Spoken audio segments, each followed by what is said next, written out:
Sveiki laidos žiūrovai, šį kartą pas mus svečiuose buvęs futbolininkas, komentatorius rungtynių Nerijus Vasiliauskas. Sveiki. Sveiki. Aptarsime Čempionų ir Europos lygos įvykusias pusfinalio kovas. Pradėkime nuo tos tokios pirmosios poros tarp Dortmundo, Borussia ir Paryžiaus Saint-Germain komandų. Kokius lūkesčius kėlėte prieš tos poros akistatą, būtent jau kaip po ketvirtfinalių paaiškėjo, kad būtent tokią porą pusfinalyje turėsime bendrai? Na, aukščiausio lygio komandos, čia turbūt nėra ką pridurti, tokiame etape nežaidžia silpnos komandos, tai vienas dalykas, ten galima įvairiai vertinti Dortmundo Borussios galbūt patekimą, ar jie verti, ar jie atitinka tą lygį dabartinį, apie kurį kalbame kaip Čempionų lygos pusfinalio lygį, bet ne veltui komanda ten, Edino Terzičiaus, ir nepaisant to, kad Bundeslygoje jiems tikrai ne viskas gerai sekasi, bet jie turėjo savo tikslų, jie ir toliau savo tikslo siekia. Tai yra visų pirma gavo kelialapį į Čempionų lygą kitais metais, jie patys tą iškovojo, nepaisant to, kad galimai gali būti ir penkti ir likti Bundeslygoje, bet dėl tų pergalių, dėl pirmos pergalės prieš pusfinalį prieš Paryžių, jie jau gavo tą teisę. Ko galima tikėtis iš šios poros? Tai aišku, kad turbūt kaip ir aš, kaip daugelis, taip ir aš turbūt maniau, kad Paryžius iš tikrųjų yra šios poros favoritas.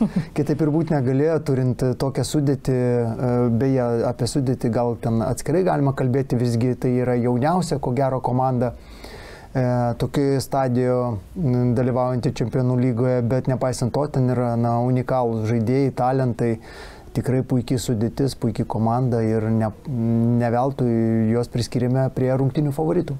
Tai būtent prisiminkime tas pirmasis rungtynės Vokietijoje, Borussia vis tiek taip rungtynės pradėjo aktyviau, tikrai puolė ir kūrėsi tas progas, tai ar to ir tikėjotės, kad vis tiek namuose su tokiu tų fanų palaikymu, tokiu impulsu papildomu, kad galbūt aktyviau pradės tą susitikimą taip drąsiau? Mano manimu, Dortmundo Borussios komanda ir ne tiek komanda, kiek trenerių štabas padarė tam tikras išvadas, pamokas, išmoko pamokas, kurios buvo jiem duotos to paties Paryžiaus grupių etape. Būtent jie tą vienintelį pralaimėjimą grupių etape Dortmundo Borussia ir patyrė nuo Paryžiaus, nuo Paris Saint-Germain komandos. Tai vienas dalykas ir aišku, analizai tos medžiagos buvo tikrai daug. Ir paruošta buvo viskas puikiai, intensyvumas rungtynėse jiems garantavo bent kažkokį tai šansą į tą galutinį rezultatą keliaujant link finalo. Jie jo pasinaudojo, dabar jau galima taip sakyti, bet aišku, tikrai apie tai nekalbėtumėm, jeigu Paryžius komanda būtų įmušusi savo įvarčius, kurios privalėjo įmušti. Ir sunku patikėti, kad šiaip tų rungtynių metu išsaugojo tuščius vartus pirmo pusfinalio, jeigu apie tai dabar kalbame, kad neįtikėtinas dalykas iš tikrųjų nepraleisti nuo Paryžiaus. Aš labiau būčiau linkęs tikėti į Dortmundo pergalę, jeigu jiems pavyktų mušti 2, galbūt 3 įvarčius, bet tikrai ne minimalių rezultatų 1-0. Kiek buvo vėlgi čia svarbu Borussiai turbūt tokį aktyvumą rungtynių pradžioje paversti pranašumu, nes ten sužaidus kiek daugiau nei pusvalandį vokiečių, tas vis tiek puikus pirmas lietimas, puikus smūgis, tas įvartis, kuris jau vis tiek tas aktyvumas pasiteisino, nes išsiveržti į priekį savo žiūrovo akivaizdoje vis tiek jau ta tokia sėkminga rungtynių pradžia. Be jokios abejonės, įvartis į tokio lygio komandos vartus priaugina tam tikrus sparnus ir komanda tiesiog toliau motyvacijos jie ir taip nestokoja, tada rungtynių kaina visiems aiški, intriga didžiulė. Manau, kad planas buvo parinktas tinkamai, išnaudoti savo progas, irgi reikia turėti meistriškumo ir tas vienas įvartis, kuris buvo įmuštas, jisai tapo pergalingu. Yra be jokios abejonės Dortmundo Borussios komandoje neatskleistų talentų arba neįvertintų žaidėjų, aš tai pasakysiu, vieną iš jų įvardinčiau, kuris mane iš gerosios pusės nustebino, Julianas Brandtas. Tai tikrai nedaugelis galbūt apie jį žinojo, bet tikrai verta atkreipdėmėsi į šį žaidėją, nes jisai jo indėlis į komandų žaidimą buvo pusfinalyje prieš Paryžiaus, bent jau komanda tiesiog didžiulis, neįkainamas, nes jis per jį faktiškai visos rutuliavusi atakos, kokias tik tai bandė konstruoti Dortmundas. Paryžius tą pirmąjį tokį vartų plotą smūgį atliko pirmose rungtynėse tik antrajame kėlinyje. Kiek nustebino tas blankus galbūt pirmasis kėlinys, nes antrajame kėlinyje iš Paryžiaus matėme tą visiškai jau kitą situaciją, tą puolimą ir atakavimą, bet kiek nustebino, kad reikėjo laukti vis tiek antro kėlinio, kad pirmas smūgis būtų į vartų plotą pagaliau. Čia mes kalbame apie pirmas rungtynės. Apie pirmas rungtynės. Planas rungtynių, kad Paryžius komanda į antrą kėlinį išėjo visiškai kitoks, tai čia jau indėlis yra Luis Enriquės, tai Paris Saint-Germain trenerio be jokios abejonės. O kaip ir sakau, aukščiausio lygio komandos, kuriuose lemia faktiškai detalės ir būtent dėl tų detalių tokiame aukštame lygyje tu negali parodyti savo futbolo, kurį esi nusimatęs, nes, kaip ir teisingai paminėjote, Dortmundas buvo visiškai kitoks, jisai pasiūlė savo žaidimą Paryžiui ir, manau, kad buvo Luis Enriquės komanda kiek nustebinta iš tos blogosios pusės, kad varžovas iš tikrųjų pakeitė planą ir tikrai nesiruošė sėdėti tik tai gynyboje, nes sėdėjimas gynyboje antrajame kėlinyje iš esmės atsitraukimas prie savų vartų, matėme, tai davė neigiamą galtinį rezultatą, be jokios abejonės teigiamą, bet neigiamą rezultatą žaidimo prasme. Tai yra Paris Saint-Germain komanda pradėjo kurti progas, atsirado 100% progos, dėl realizacijos jau čia kitas klausimas. Tai manau, kad tiesiog nustebino savo planu ir agresyvių žaidimų varžovo Dortmundas.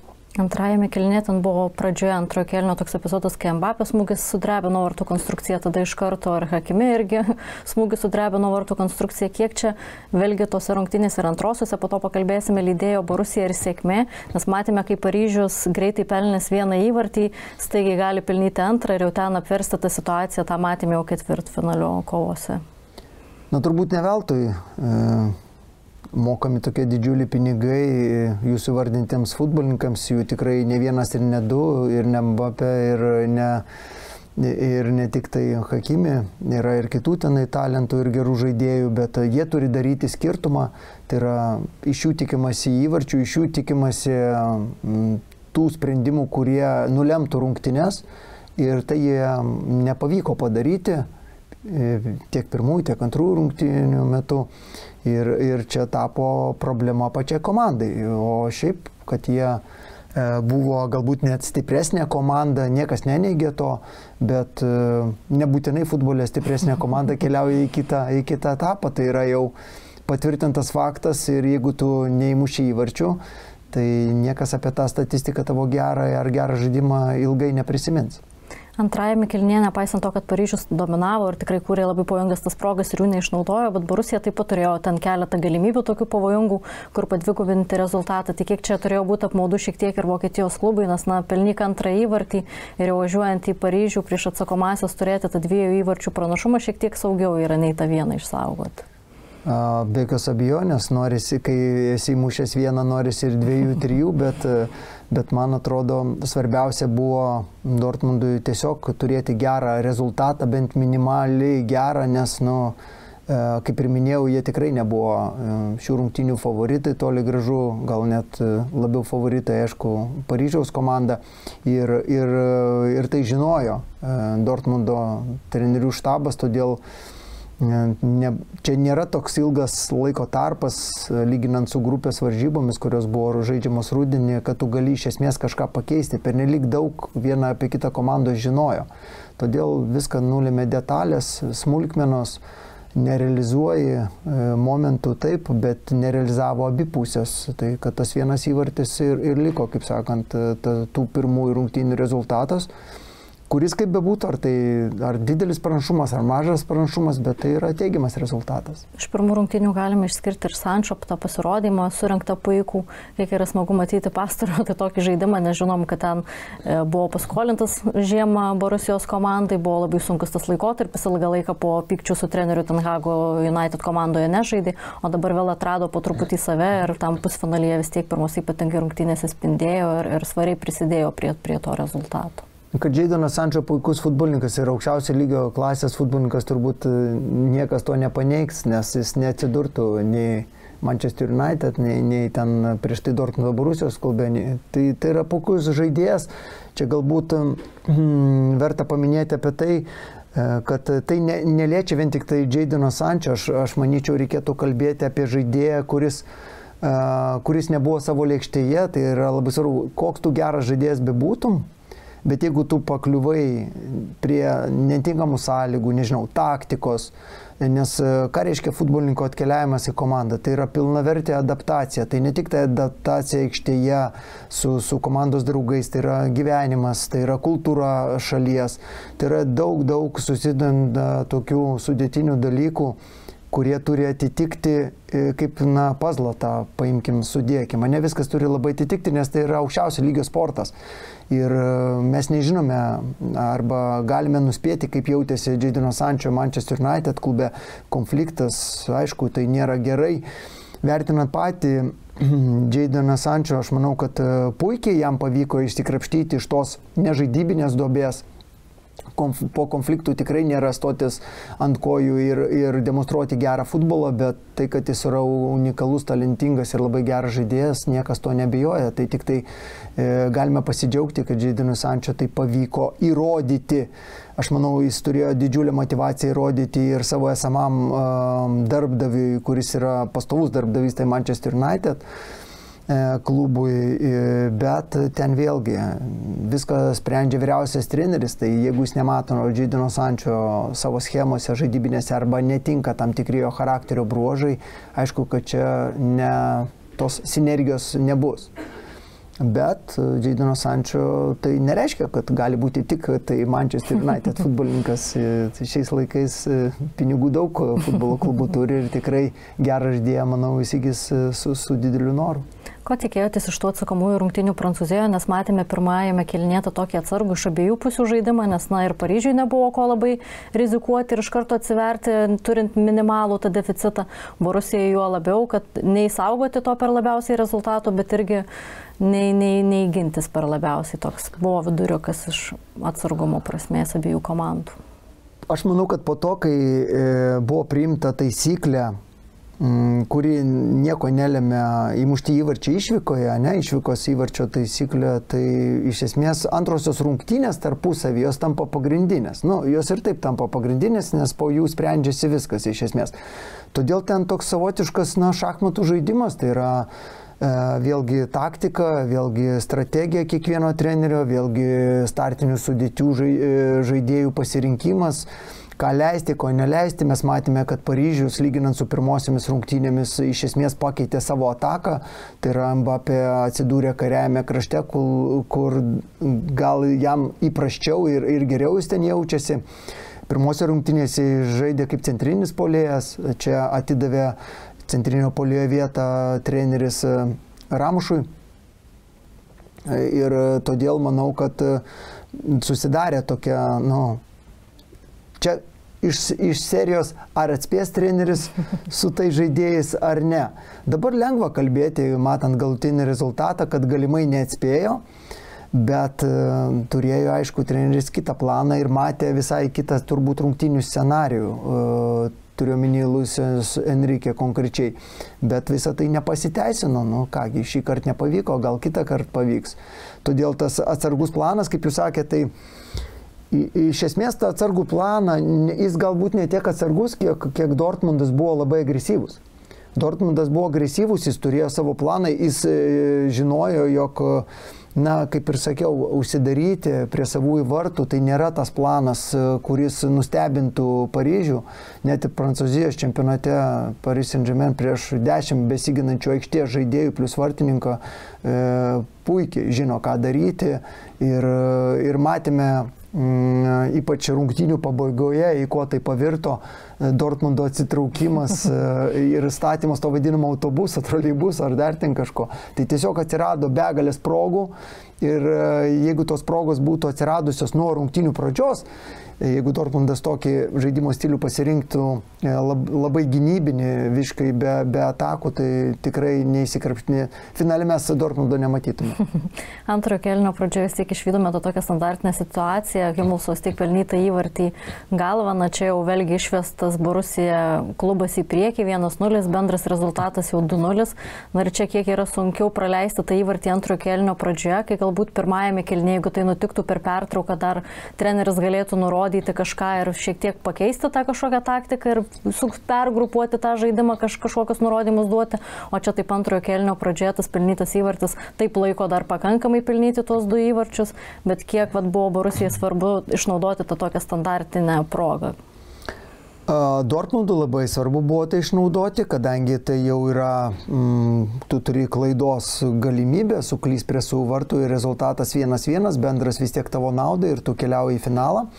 Tai Dortmundui svarbu, be jokios abejonės, o Paryžiui, apie ką jūs paminėjote, kad pertraukos jau neturėjo Luisas Enrique, aš nemanau, nesutinku su tuo, kad geriau žaistų Paryžius, negu žaidė po praleisto įvarčio, nes tiek, kiek jie sukūrė, tai tiesiog realizacija šlubavo, tai faktas. Bet visa kita jiem puikiai sekėsi ir ta emocija pakilusi, tas toks sportinis pyktis jiems davė tikrai daug galimybių, bet, kaip žinia, sporte ir futbole, aišku, reikalinga sėkmė. Be sėkmės, be nepataikytų smūgių į vartus, kadangi skersiniai virpstai, tai nėra pataikyti smūgių į vartus, net statistiškai, tai mes suprantame, kad tu negali laimėti rungtynių. Taigi ten gal net, aš taip pasakysiu, įmuštas Dortmundo įvartis, jis dar agresyviau privertė žaisti Paryžių, nes tiesiog jiem nebeliko kur trauktis. Jiem reikia rizikuoti, reikia 2 įvarčių. Paryžiui žūtbūt reikia 2 įvarčių. Vienas įvartis nieko jiems gyvenimo neišgelbė. Tai todėl manau, kad Dortmundas taip gali džiaugtis pelnytų įvarčių, bet savo ruožtų jie puikiai suprato, kad po šito įvarčio jiems bus dar sunkiau. Taip jau yra futbole, kad tu pažadini tą galbūt kiek primigusią mešką ir tai ne visada yra gerai. Statistiškai turbūt, kai būna, kad perlaužiamos yra rungtynės, bet šiuo atveju išsaugoja visus vartus Dortmundas ir nebe pagalbos Paryžiaus pačių žaidėjų.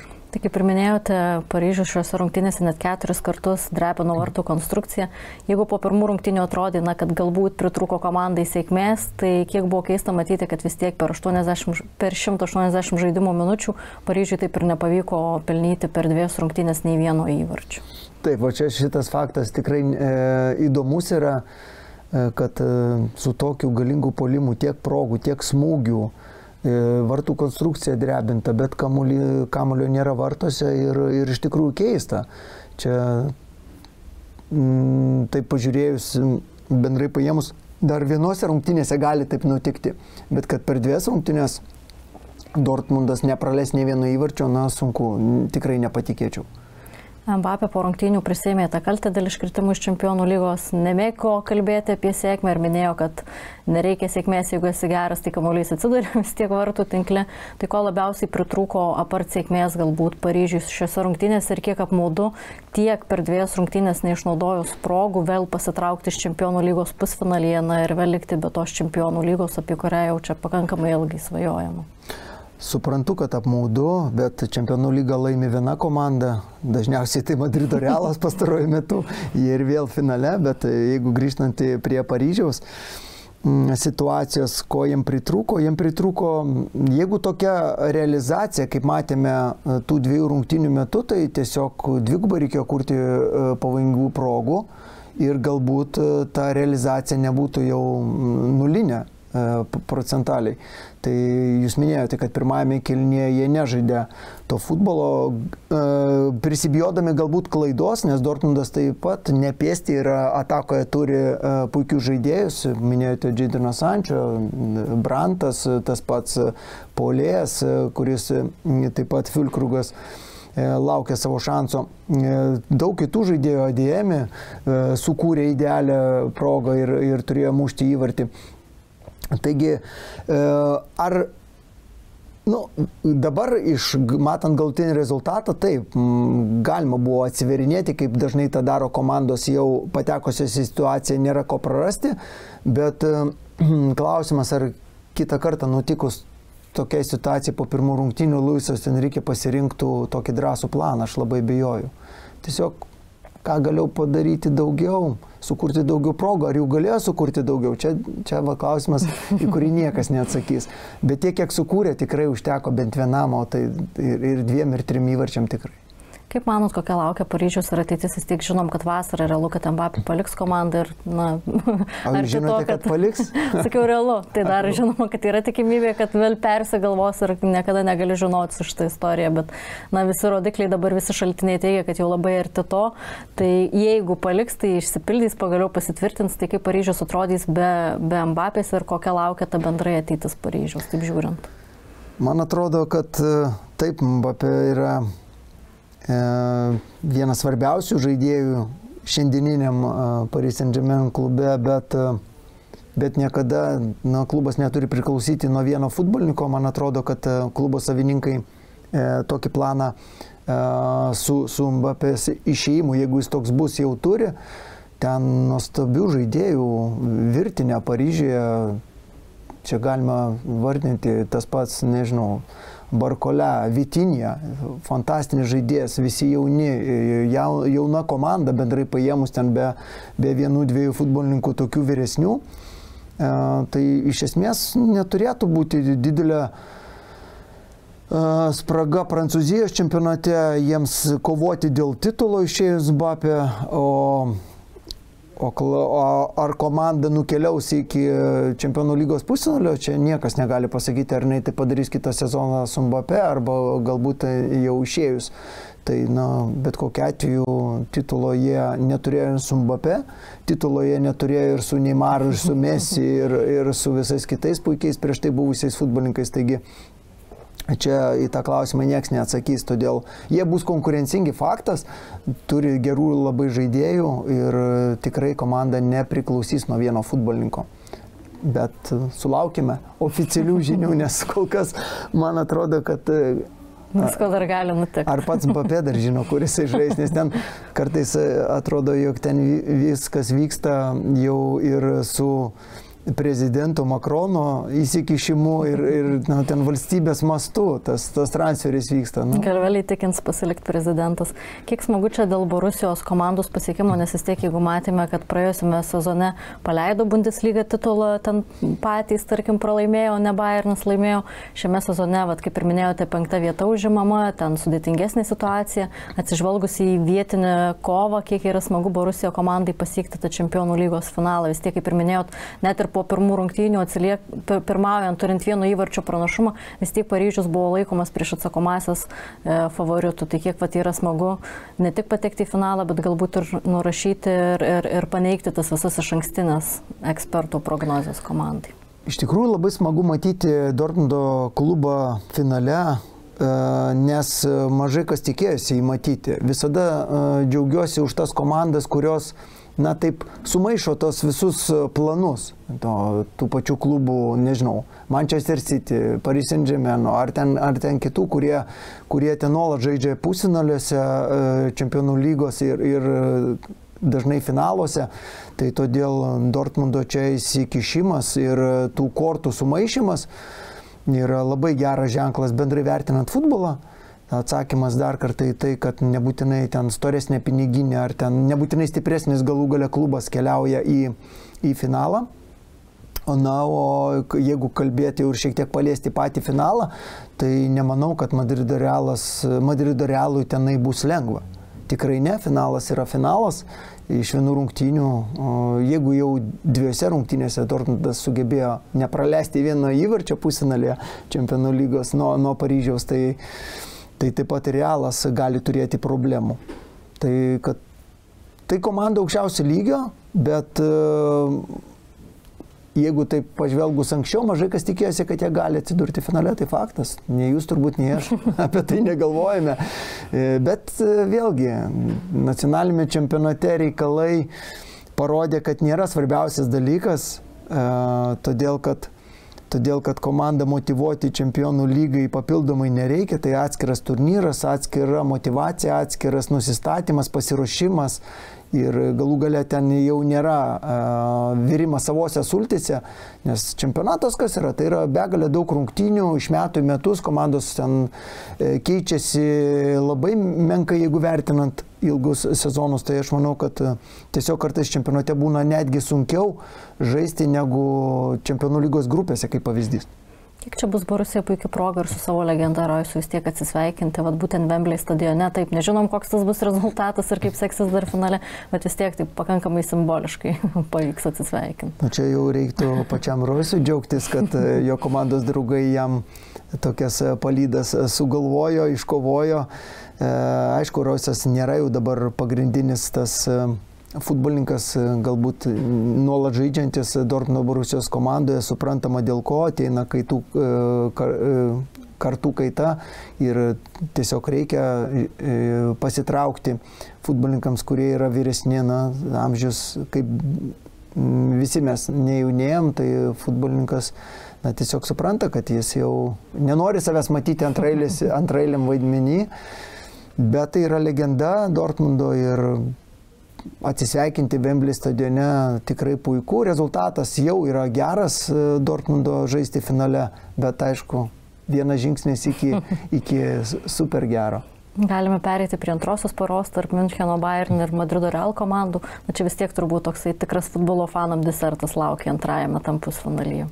Na, iš tiesų taip, tai yra du slibinai futbolo mastu kalbant.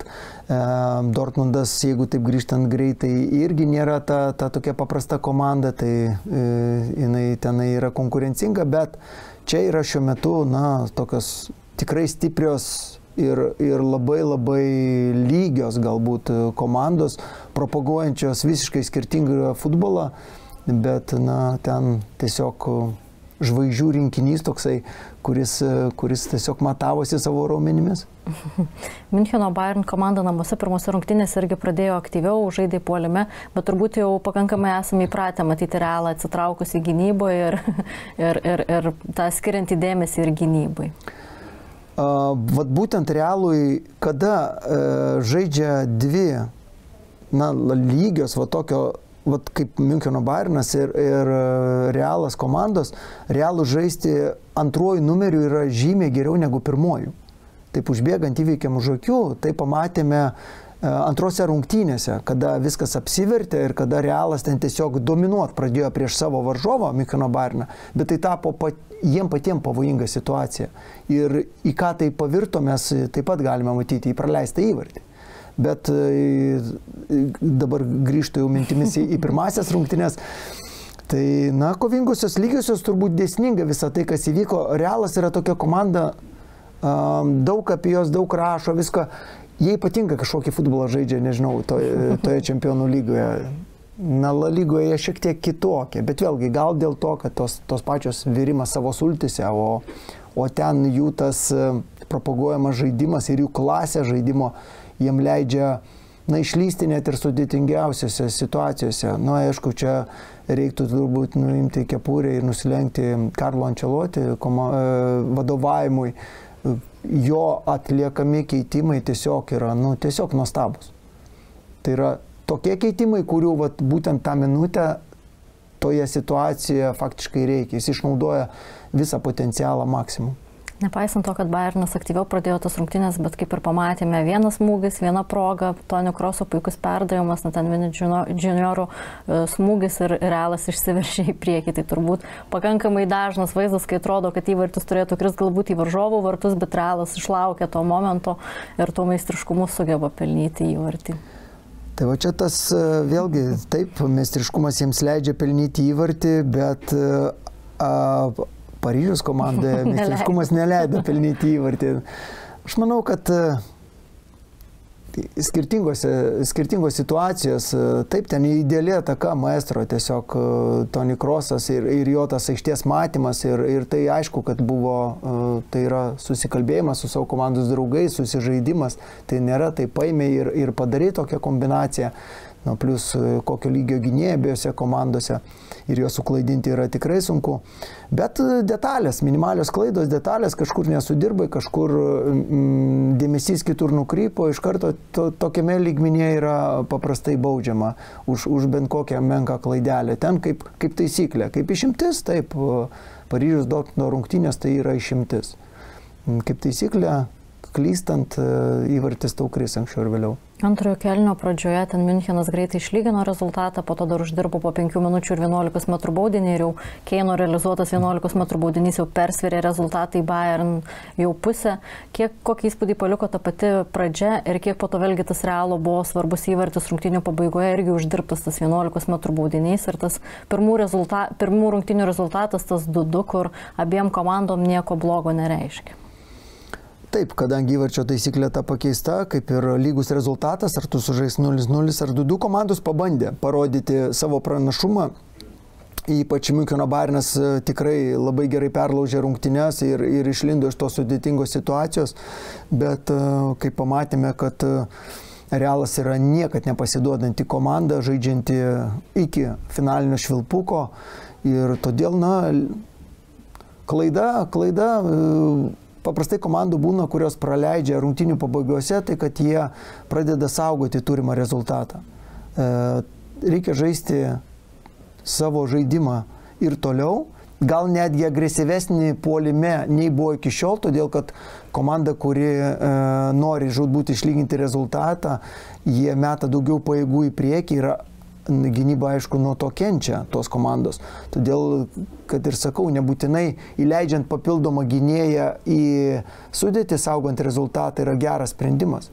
Galbūt atšviežinant puolėją ir išlaikant, nes kas yra gynyba komandos? Gynyba komandos prasideda nuo puolėjo. Tai yra pirmas kiekvienam treneriui gynėjas.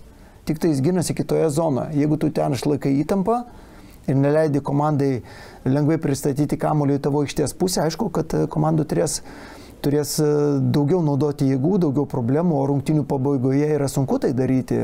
Realų ypač gelbėtis, kada jau daug futbolininkų, jų visų negali pakeisti, yra pavargę ir pavargusiom kojomis. Todėl ir atkreipiu dėmesį į Carlo Ancelotti atliekamus puikius keitimus, kad jis tą problemą iš dalies sprendžia.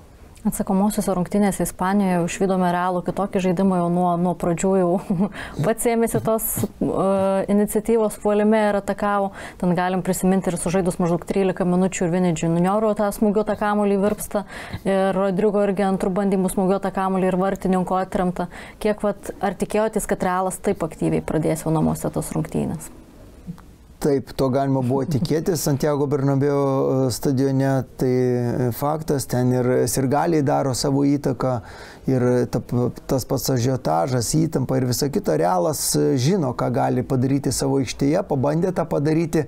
Manuelis Neueris žaidė puikiai, ten gelbėjo situacijas iš neįtikėtinų, tiesiog kuriant Realų neįtikėtinas progas. Tai tik tai dėka, mano manimų, gero Neuerio žaidimo Bayernas nepraleido toje rungtynių pradžioje, nes gynyboje šlubavo Bayernas labai rimtai ir tiesiog nedemonstravo savo žaidimo, klydo faktiškai ir ataka, nedirbo savo darbo, saugai viduryje, viskas prasidėjo Miuncheno Bayernui ne taip, kaip aišku norėjo Tuchelis. Vis tiek antrajame jau ten kėlinyje, kiek čia Bayernas, nepaisant tų netikslių perdavimų, kai greitai nutrūkdavo tos atakos ir klaidų, kiek nubaudė Realą šiek tiek galbūt tuo jų ir stiliumi, kai žaidė galbūt prasčiau, Realas labiau atakavo, bet Deiviso vis tiek ten tas puikus smūgis, kuris leido išsiveržti Bayernį į priekį. Tai čia ta situacija yra, kur sakiau, kad Realui geriau žaisti yra atvirkštinį futbolą, o jie, kai pradėjo dominuoti, atsirado erdvės ir čia išskirčiau, nesu bet kuria komanda tai suveiktų, čia tik tai aukščiausio lygio komanda, šiuo atveju Miuncheno Bayernas su savo puikiais žaidėjais, Keinu, Musiala, Sané. Tik jie gali tokias kontratakas nubėgti ir pristatyti kamuolį ir į laisvas zonas Alfonso Deivisui, kuris ir įmušė nuostabų įvartį. Ten kaltinti Realo vartininko Lūnino tikrai nėra už ką, ten netraukiamas, kamuolys pataikė idealiai. Miuncheno Bayerno žaidėjas.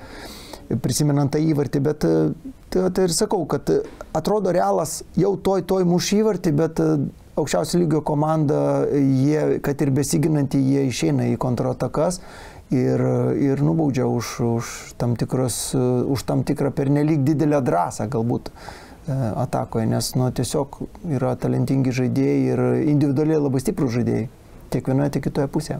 Kaip vertintumėte ir Tuchelio tą sprendimą pakeisti ir Keiną, ir Musialą, ir Zane visus rungtynių pabaigoje, ten likus 10 minučių maždaug iki rungtynių pabaigos. Žinoma, po to jau po rungtynių strategas pats pasakė, kad Keinas kentėjo nugaros skausmus, negalėjo tęsti, o kiti žaidėjai normalu, kad traukėmi iš lungiai. Ir kiek ar nustebino tas galbūt intensyvumo, toks didelis intensyvumas, kad Bayerno žaidėjai ten pabaigoje net laikė to tempo ir iš tikrųjų fiziškai jau buvo sunku baigti tas rungtynės. Jeigu iš tikrųjų yra taip, kaip sakė Tuchelis, galbūt apgindamas save, nes jau žinome galutinį rezultatą, tai visiškai suprantama, kad tu negali, kad Musialos ar Zane laikyti su mėšlungiu ir jeigu jie negali iš esmės žaisti, ar to paties Harry Keino. Tai jeigu jie turėjo sveikatos problemų ar tiesiog buvo pavargę, jos reikėjo keisti, faktas. Jie ir buvo pakeisti, bet ir daugelis galbūt už tai jį kritikuoja, kad jis keitė tokius futbolininkus, kurie galėjo atakoje daug ką parodyti, bet aš manyčiau, kad reikšmingesnis momentas yra, kad keisti futbolininkus, pats keitimas, jis nėra problematinis. Problematinis jis tampa tada, kada tu keiti ne į tas pozicijas, kurių reikia tau. Papildomai išleido gynėją Kimendže. Jisai pirmos rungtynėse žaidė prastai, todėl negavo šansų šiuose. Reikėjo gelbėtis, įleido papildomą gynėją. Jeigu mano akimi žiūrint, aš žaidėją leisčiau į aikštės vidurį. Neatsitraukiant su papildomu gynėju tenai, o išsaugant galbūt pranašumą ar aikštės viduryje. Tai buvo svarbiau, nes gynėjų skaičius užtektinas ten buvo. Ir komanda tikrai galėjo kokybiškai gintis. Tai štai čia buvo, mano manimu, padaryta klaidelė, kada Tuchelis iš esmės žinojo, kad jeigu Realas įmuš vieną įvartį, išlygins rezultatą, ką jie darys su tokiais keitimais tada per pratęsimą. Mano manimu, jie turėtų sumažino savo šansus netgi kovoti pratęsimo metu ženkliai. Bet aišku, Tuchelis tuo metu negalvojo apie pratęsimą, jis pirmavo, jam reikėjo išsaugoti turimą rezultatą. Saugoti galima buvo ir kitaip. Bet dabar, aišku, lengva šnekėti. Tuchelis, man atrodo, ne vienas priima tos sprendimus, jis turi savo asistentus, turi trenerių štabą, su kurio tarės, tai yra didžiulės spaudimas, įtampa, reikia priimti sprendimą čia ir dabar. Man čia patogu sėdėti, aš galiu dabar parodyti, kaip aš čia pakeičiau ką ir nugalėčiau Realą, ne? Taip nėra. Deja, bet treneriai irgi klysta, kaip ir žaidėjai aikštėje. Aš manau, kad Tuchelis jaučia, jog kažkurioje vietoje jisai suklydo tikrai. Jeigu minėjote, anksčiau buvot užsiminęs apie tai, kad Ancelotti puikiai išleidžia ir pasinaudoja tais keitimais, tai čia irgi išvydome, vis tiek po keitimo pasirodys Joselo pelno 2 įvarčius per 3 minutės. Žinoma, ten įspūdingai yra ir tai vienas iš esminių faktorių, kad ir Bayerno vartininko ta tokia klaida, kur iš klaidos pasinaudojus sušvelninti tą rezultatą, po to jau antras įvartis, jau kai toks dominavimas ir toks užsivedimas iš Realo, tai jau ne vieną sezoną matom, kad kai krenta pirmas įvartis, turbūt labai realu, kad greitai kris ir antras. Manau, kad Ancelotti negalvojo apie antrą įvartį, kai krito pirmas, bet pabandyti įmušti antrą įvartį, aišku, buvo puikiai proga, nes tiesiog sustojęs buvo Münchenas ir visų pirma su tais keitimais, kurie buvo atlikti, jisai buvo beveik gynybinis tapęs ir tie futbolininkai, kurie įleisti į aikštę, apskritai žaidėjas į aikštę, ne kiekvienas gali išeiti po keitimo, nes tas ritmo pajautimas, to tonuso, tu gali, čia atsakant taip, kodėl, pavyzdžiui, Guardiola arba nedaro būna keitimo, arba daro ten vos vieną, ir tai dažnu atveju dar būna priverstinis koks keitimas. O todėl, kad jis nenori sugadinti žaidimo modelio, kada viskas vyksta. Padaręs keitimą, tu turi labai didelę tikimybę sugadinti tą žaidimo mechanizmą ir tada tu jau neturėsi galimybės žengti žingsnio atgal, tau reikės ieškoti kitų sprendimų. Tai todėl tas keitimas jis turi būti pasvertas, negali būti jisai toks emocionalus ir Ancelotti žino savo komandą, kaip ir Tuchelis, aišku, jie žino, bet Ancelotti, puikiai žino, kuriuose vietose reikia paspausti. Mes nekartą matėme ir jokia naujiena, kad Modričius keičia Krosą ten nuo 60 iki 70 minučių, priklauso nuo situacijos. Tai yra, tiek Krosas padarė savo darbą, Modričius padarys taip pat, tik su šviežiom kojom. Joselu šiuo atveju polėjo duona yra būti ten, kuris buvo ir pakartoti tą arba patikoti tos vartininko klaidos. Smūgis nebuvo šiaip lengvas, smūgis buvo specialiai tokia trajektorija, kad jisai prieš vartininką paliestų žalią veją, gautų pagreitį ir Manuelis Neueris su to nesusitvarkė. Tai vėlgi pasako, kad žaidėjai ne robotai, net ir aukščiausio lygio žaidėjai gali žaisti 89 minutės puikiai, viena minimali klaida ir jį paverčiama įvarčiu. Socialiniuose tinkluose jau ten po šitų rungtynių išplito Joselo tą nuotrauką prieš 2 metus, kaip su tėčiu pats važiavom palaikyti kaip fanas Realo Čempionų lygos finale, dabar pats tapo tokiu herojum komandos ir irgi žais Čempionų lygos finale jau pats, tai kiek čia turbūt smagi ir ta istorija iš šalies žiūrint į tą kelių metų laikotarpį. Visada, kai kažkas tokio įvyksta, tų istorijų galima surasti daug ir ten buvo ir istorija, ir Terzičius, kaip palaikė komandą tribūnose, o dabar jau vadovauja ir vadovaus finale, čia Dortmundo treneris. Tai taip, čia smagu už patį Joselų, kuris buvo Realo tam visam mechanizme ir iš jo išėjo, kiek žinau, jaunas, grįžo vyras, kuris deda savo indėlį ir, kaip pasakė tas pritariu Ancelotti, komandos treneris, kad jis mažai žaidžia, bet jisai daro tai, ko reikia. Tai kiekvienas žaidėjas turi jaustis komandoje reikalingas ir būti pasiruošęs reikalingų momentų tau suteiktų šansų pasinaudoti. Ir pateisinti tą lūkestį, dėl kurio tu esi Madrido Reale. Madrido Realo marškinėlius toli gražu ne kiekvienas futbolininkas gali užsivilkti. Kada jis užsivelkamas, tai jie tampa kaip kokie magiški, aš nežinau. Rungtynių pabaigoje dar matėme tą vieną epizodą, kuris sukėlė čia vis tiek didelį ir Bayerno pyktį. Tai būtent tas epizodas, kai buvo pelnytas įvartis, bet žinoma, prieš tai epizodo metu buvo užfiksuota nuošaliai, neleido teisėjas sužaisti iki pabaigos. Kaip pačiam šis epizodas, nes normalu, kad čia buvo pykčių, kad neleido pabaigti epizodo ir kad po to varas neperžiūrėjo jau po fakto. Taip, daug rašyta apie tą, pritariu, kad dabar jau ir kiekvienas ir galis turbūt žino tas taisyklės ir ką turi daryti teisėjai tokiu metu. Vėlgi, įtampa, aš linkęs kalbėti tik apie tai, žmogiškasis faktorius, tiesiog suklydo teisėjo asistentas, bet suklydo pakeldamas vėliavėlę. Tai nereiškia, kad jis suklydo fiksuodamas nuošalę. Reiktų nemaišyti tų dviejų dalykų, nes kad buvo nuošalia ten centimetrais, kurie dabar galimi vis dar, niekas neginčia to. Visi kalba apie tai, kodėl pakėlė vėliavėlę ir kodėl nesuteikė galimybės varui peržiūrėti, nes švilpukas tai reiškia viskas. Varo nebelieka pagal tą rekomendaciją, pagal tą taisyklę.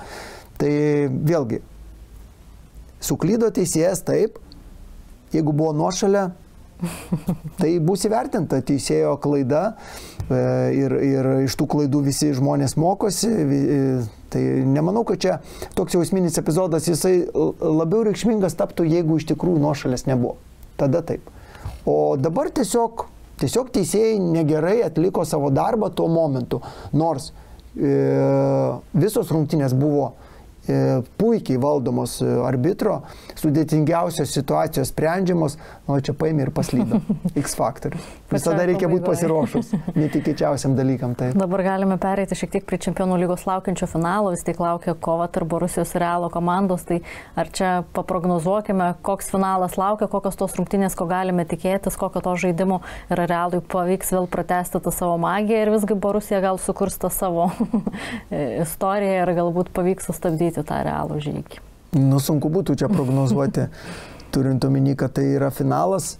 Galbūt lengviau būtų prognozuoti, kaip seksis Madrido Realų prieš Dortmundą grupių etape, galbūt aštuntfinalį kokiam, nežinau. Finalas tai yra ypatingas reiškinys. Visų pirma, kad rungtynės vyksta neutraliame stadione, tai visų pirma, kad pasiskirsto ten tie sirgaliai. Ažiotažas didelis, rungtynių kaina didelė. Aš labai norėčiau matyti finalą su įvarčiais ir ne vienu. bet sunkiai tikėtis reikėtų, kad tai bus finale. Dažnai finalai būna tokie liūdnesni, negu tu jų tikėsi. Tai tokio atviro žaidimo, atviro futbolo iš karto galbūt ir nepamatysime. Vertinčiau didesnės galimybės, ir čia nieko naujo nepasakysiu, kad Realas arčiau titulo negu Dortmundas, bet futbolas tikrai ne apie tai, kaip matėme ir pusfinalį. Galime pakalbėti šiek tiek ir apie Čempionų lygos kitą sezoną laukiančius vis tiek tokius svarbius pokyčius, tai vis tiek padidėja komandų skaičius nuo 32 iki 36. Paties nuomonė, ar čia yra teigiamas tas pokytis ar neigiamas, kad matysime dar papildomas 4 komandas? Aš manau, kad viskas keičiasi gyvenime ir futbolas taip pat keičiasi ir tie žmonės, kurie priima sprendimus, jie nepriima sprendimų kažkaip tai emocionaliai ir jie lygina, jie žiūri, jų toks darbas yra. Todėl aš linkęs būčiau galbūt nereikšti kol kas savo nuomonės, kol iš tikrųjų to nepamačiau. Čia ir su to pačiu VAR sistema aš visada sakiau ir sakysiu, kad tai yra nuostabus įrankis, nepaisant to, kad galbūt ne visada jis būna pritaikomas, gal anksčiau buvo pritaikomas taip greitai, viskas tobulėjo, bet kaip dabar matome, klaidų skaičius sumažėjo, toliau matome, kad žaidėjai tapo kultūringesni aikštėje, nėra kažkokių tai ten tų nesportiškų veiksmų, viskas yra sumažėję, nes viskas yra matoma, viskas yra analizuojama ir sprendimai priimami. Tai todėl tie žmonės, kurie dirbo savo darbą, pasikartosiu, aš jais linkęs pasitikėti ir manau, kad jų fokusas ir buvo į tai, kad šitas turnyras, Čempionų lyga, taptų dar žiūrimesnis ir dar konkurencingesnis. Kaip jis bus konkurencingesnis, aišku, jau padėliosime po to, kai bus užžaistas tas bandomasis sezonas, taip sakyti. Esminis pokytis turbūt laukia ir tas, kad nebelieka grupių to etapo ir tų 2 kelialapių kovos, dėl 2 kelialapių į atkrintamąsias kovas. Kiek čia vis tiek futbolo gerbėjams turbūt reikės priprasti prie tų naujovių, nes turbūt esame įpratę jau daug metų laukti grupių kovų ir tos įnirtingos kovos dėl pirmų 2 vietų. Kaip dabar suprantu, mano manimu, kad yra noras padidinti skaičių komandų ne tų elitinių, o tos, kurios užimdavo 3., 4. vietas grupėse, kad iš tų ten pasimaišytų šiek tiek ir iš ten ateitų konkurencingumas didesnis toms elitinėms komandoms, kurios jau bus vėlesniuose žaidžiamuose etapuose grupėse. Nes ten nepaslaptisgi, mes turėjome ten rezultatų ir ten 5-1 ir kas nėra gerai, tai gali būti kaip išimtis.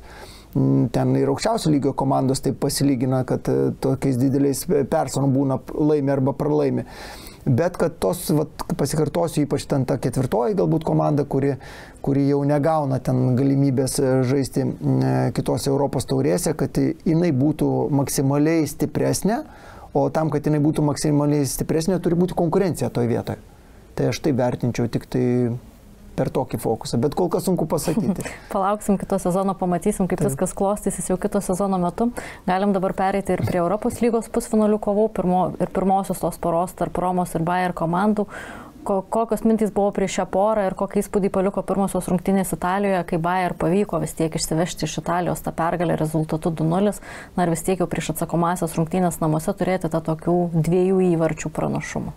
Leverkusenas fantastinės, ten aš teko ir komentuoti jų rungtynes. Ten tiesiog negali nesižavėti šią komandą, jinai labai gerai yra subalansuota, puikiai žaidėjais ir treneris aukščiausio lygio demonstruoja pasirinkimą sudėties atskiroms rungtynėms. Nebūtinai ten tas Florinas Virtsas, talentas Leverkuseno Bayerio žaidžia nuo pirmųjų minučių, jisai keičiasi su kitais futbolininkais, tuo pačiu Wolfu ir panašiai. Tai ten iš esmės tų sprendimų labai daug, tų pokyčių ir taktikų ir labai įvairus yra Bayeris. Tai yra komanda, kuri daug smūgiuoja į vartus, kuri daug atakuoja, daug kamuolio kontroliuoja. Tai kol kas tai komanda pagal šiandieninį Leverkuseno Bayerį, aš sakau, kad tai komanda yra Čempionų lygos lygio ir tikrai labai įdomu bus ją matyti kitą sezoną Čempionų lygoje, bet klausimas, kiek joje įvyks pokyčių, nes norinčių įsigyti Bayerio futbolininkus, aišku, ten eilė stovi klubų. Atsakomosios rungtynėse Vokietijoje matėme, kad ten pirmajame kėlinyje Bayer atliko 17 smūgių, kai Roma ten trigubai beveik mažiau, o 6, bet vis tiek pirmasis įvartis krito į Bayer vartus, ten realizuotas 11 m baudinys pirmojo kėlinio pabaigoje, antrajame kėlinyje dar vienas 11 m baudinys, ir kai Roma įgijo tą 2 įvarčių pranašumą dabar jau svečiuose, atrodė, kad galbūt likus nepilnam pusvalandžiui, galbūt išvysime ir pratęsimą galbūt, bet galbūt ir nutrūksta Bayer nepralaimėtų rungtynių seriją. Ar nustebino, kad Roma įgijo 2 įvarčių pranašumą ir ta pusiausvyra tapo 2-2 ir jau čia tas įdomumas tikrai į porą ypatingai sugrįžo atsakomosiose rungtynėse? Nustebintų, jeigu, mane asmeniškai nustebintų, jeigu Roma įgytų 2 įvarčių pranašumą iš įmuštų įvarčių iš žaidimo. 11 m baudiniai, atskirai vertinant juos, tai buvo tokie sudėtingi epizodai, galbūt ne vienareikšmiai epizodai, ten, kad jau visi mato 11 m baudinį, ne, teisėjai matė 11 m baudinį, antrame baudinėje ranka berods, bet vėlgi ta rankas atskriejo kamuolys iš po dvikovos, tai yra, tokie epizodai, kur tai nėra, 11 m baudinys paprastai būna ten, nežinau, vertimas, stumimas, sudavimas per kojas, čia tokie sudėtingesni, jeigu taip teisingai įsireiškiau, bet esmė tokia, kad jeigu Roma būtų įmušusi žaidimo be 11 m baudinių, tai mane nustebintų. Kai pamačiau, kad 11 m baudiniai ir pažiūrėjau tos 11 m baudiniai, jie mane nenustebino, nes tai buvo 11 m baudiniai, jos teisėjas matė ir mums nėra tikslo nepasitikėti. Čia, aišku, daugiau kalbam apie tai, kokiagi tą magišką turi burtų lazdelę Bayeris, kad išsigelbėja šiame sezone, tame čempioniškame sezone po 90 minutės. Tai čia iš tikrųjų unikalu yra. Kiek buvo svarbus tas ir Mančinį įvartis į savus vartus, nes vėlgi jau sušvelnintas rezultatas ir bendroje, vis tiek bendrame rezultate jau ta pusiausvyra persisvėrė į Bayer pusę, jau rezultatas 3-2 ir jau situacija net ir pralaimėjimo atveju per pagrindinį laiką jau vis tiek tenkina, kad išeitum į kitą etapą. Esminis įvartis, Mančinį kaltinti nėra už ką, taip nutinka, atskriejo kamuolys iš po ten sudėtingos situacijos, nesusidėliojo, nesureagavo tinkamai, bet ten toksai epizodas, bet kuriam žaidėjui tai gali nutikti. Tiesiog nepasisekė, bet tai buvo aišku, kad pagrindinis dalykas ir manau, kad Leverkuseno Bayeris jau ne tiek galvoja apie tos rekordus, kiek mes galvojame. Čia sėdint su jumis 49 rungtynės nepralaimėtos, tai yra fantastika. Ir aišku, su tokia fantastika, kokią žaidžia Leverkuseno Bayeris šį sezoną, kada dar liko bent keletą minučių išlyginti rezultatą, aišku, jie didelė tikimybė, kad tai padarys ir tai padarė. Turbūt ir žiūrint rungtynės jau fanam arba futbolo gerbėjim, kurie šiaip įsijungia dėl įdomumo pažiūrėti, nebūtinai Bayer palaikantiem, irgi yra jau tas momentas, ne kada baigsis rungtynės, o kaip ir minėjot, kad ar pavyks išsigelbėti Bayer ar ne, ir kiek tai yra įspūdinga, kad jie gelbėsi ne tik per pridėtą laiką, bet labai dažnai, kaip ir dabar 97, 96, paskutinėmis rungtynių sekundėmis, kai atrodo, kad jau laiko visiškai jau ten. Viskas keičiasi. Futbolas irgi, kaip ir sakiau, dabar jau mes neturime kalbėti apie rungtynės, kurios vyksta 90 minučių, dabar vyksta rungtynės 100 ir daugiau minučių, jeigu kalbant apie pridėtą laiką prie abiejų kėlinių. Tai todėl tos 10 minučių, jeigu kalbu apie 100 minučių rungtynių, jos yra labai reikšmingos. Dėl ko? Dėl to, kad komandos abi yra pavargusios. Ten atliekami tinkami keitimai, keitimų skaičius padidėjęs iki 5. Tai reiškia, kad tu gali pusę komandos, pusę žaidžiančių žaidėjų aikštėje būtent pakeisti. Tai yra labai reikšmingas pokytis. Ir jeigu treneris turi ant atsarginio suolo konkurencingų žaidėjus, jeigu teisingai yra sustiguota ir subalansuota komanda paruošta sezonui ir neturi daug traumuotų futbolininkų, jie gali perlaužti bet kurias rungtynes. Tik tai reikia pataikyti su tais keitimais. Ir kada tu pažįsti komandą, o treneriai pažįsta komandą, jie ten atlieka tokius keitimus, kad matome viskas verčiasi aukštyn kojom ir jie turi gerą rezultatą. 10 minučių futbole yra labai daug. didelis laikas. Jau žinome, kad Bayer užsitikrino Vokietijos Bundesliga čempionato titulą, laukia Europos lygos finalas, laukia ir Vokietijos taurės finalas, yra galimybė iškovoti ir tą treblą 3 titulo šį sezoną. Kiek būtų jau dabar, normalu, kad jau dabar sezonas yra įspūdingas, komandos jau titulas pirmą kartą Vokietijos Bundesliga čempionatų iškovotas, bet kiek būtų dar įspūdingiau, jeigu pavyktų iškovoti, dar pridėti ir Europos lygos trofėjų ir galbūt ir Vokietijos taurį šiame sezone. Treblas, tai aišku, būtų geriau negu 2 titulai arba 1. Ir svarbiausia, galbūt kalbėti ne apie tai, kas geriau būtų, o kalbėti, kiek realu tai padaryti. Tai 1 titulas jau kišenėje, finale Europos lygos prieš Atalantą. Viskas realu. Kaip ir, nežinau, Leverkuseno Bayeriui dabar duok bet kurią komandą, turbūt jie būtų, o būtų konkurencingi, bet aišku, ne faktas, kad jie ten laimėtų prieš Madrido Realą ar šiai dienai ar Manchester City, kuris demonstruoja mano akimi žiūrint apskritai geriausią futbolą šiuo metu. Ir Madrido Realas per raktų skylutę prasibrovė, man atrodo, toje poroje. Vėlgi atsakant į tai, kokie šansai grįžtant tarp Realo ir Dortmundo finale. Bet grįžtant prie jūsų klausimo ar temos, tai, yra 3 titulai realūs. Kaiserslauternas berods Vokietijos taurėje laukia finale, tai vėlgi varžovas ne tas, kuris galėtų išgąsdinti Bayerį, ypač šiandieninį, bet viskas yra detalėse, kaip tu sugebėsi paruošti komandą, jeigu futbolininkai išeis į aikštę jau titulą turėdami kišenėje ir matys įvarčius savo varžovų vartuose, tai bus klaida. Mano manimu, kad Xabi Alonso ir buvo puikus žaidėjas ir psichologiją jisai puikiai žino futbolininkų, kad kaip paruošti komandą, kad žaidėjai neturėtų tokių minčių, apie kurias sakiau, nes tai bus sunku tada laimėti. O kad realiai, taip, 3 titulai realūs tikrai. Tai antroje poroje pusfinalio Europos lygos išvydome Marselio ir Atalantos komandų tą susitikimą. Pirmosios rungtynės baigėsi lygiosiomis 1-1 ir atrodė, kad ta intriga ir išlieka prieš atsakomąsias, nes lygus rezultatas. Bet atsakomosios rungtynėse išvydome Atalantos tą triuškinamą laimėjimą 3-0 rezultatu. Kokį įspūdį bendrai palieka Atalantos žaidimas pusfinalyje ir žinant, kad ir prieš tai eliminavo vis tiek vienus iš favoritų Liverpoolio komandą. Komanda iš serijos A, kuri yra ten top 5 serijoje A, tai visada yra galinga ir konkurencinga.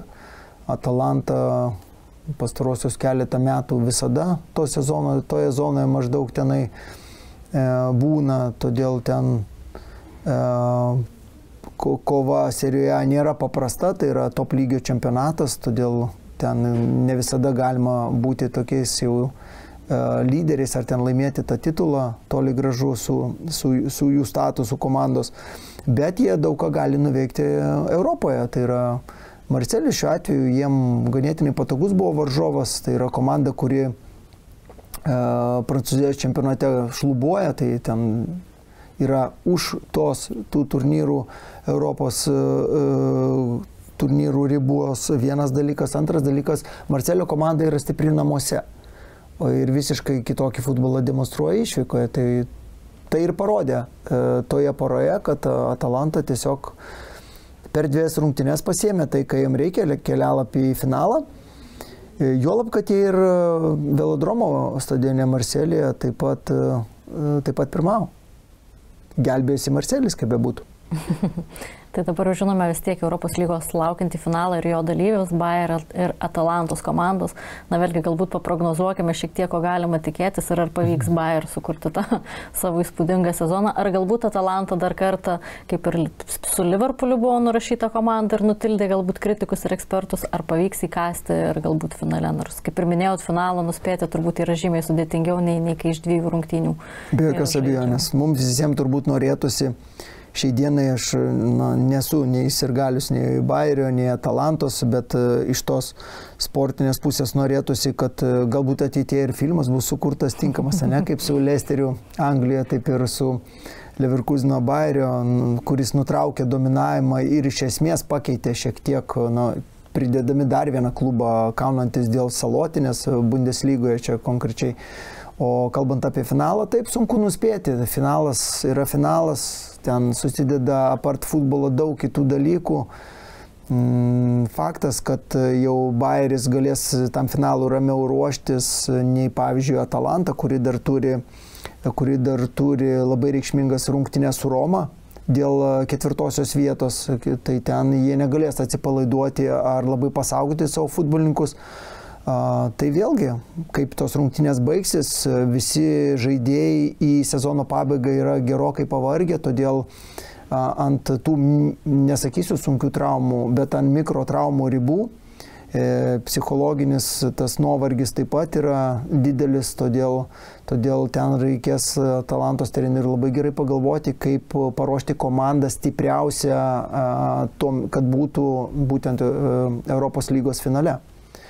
Xabi Alonso turi kitą galvos skausmą, kaip neatsipalaiduoti pernelyg, nes žaidėjim, kada jie turi savaitinį ciklą, o dažnu atveju netgi jis yra ir dažnesnis, nes komanda žaidžia Europos turnyruose, tą tonusą reikia išlaikyti, nes tik tai duok pailsėti, pernelyg žaidėjas praranda žaidimo ritmą ir jis gali būti visiškai kitoks pagal žaidimą, nei buvo iki šiol.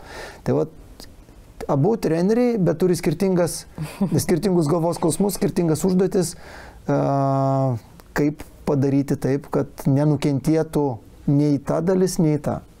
Galbūt rezultatą sunku prognozuoti, bet kaip manot, ir per pagrindinį laiką pavyks išsiaiškinti nugalėtoją, ar prireiks pratęsimo baudinių ir bus dramatiškesnis tas finalas? Labiausiai man nepatinka tai pratęsimai.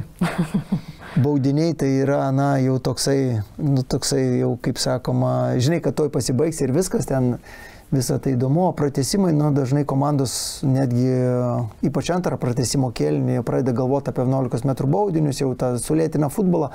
Aš labai tikiu, kad viskas išsispręs per pagrindinį laiką ir mes ten matysime labai gražų scenarijų rungtynių, ne vienos kažkokios komandos dominavimą. Tikrai netikiu, kad finale tokiame lygyje dominuotų tik viena komanda. Todėl palinkėsiu įvarčių ir rungtynių baigties per pagrindinį laiką.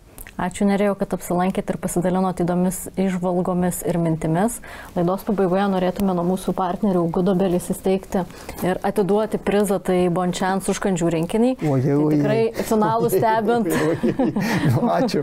Bus galima užkasti, kad greičiau laikas prabėgtų, jeigu bus nuobodesnis, atsargesnis futbolas. Ačiū dar kartą, kad apsilankėte, su žiūrovais susitiksime kitą kartą. Ačiū Jums, geros dienos.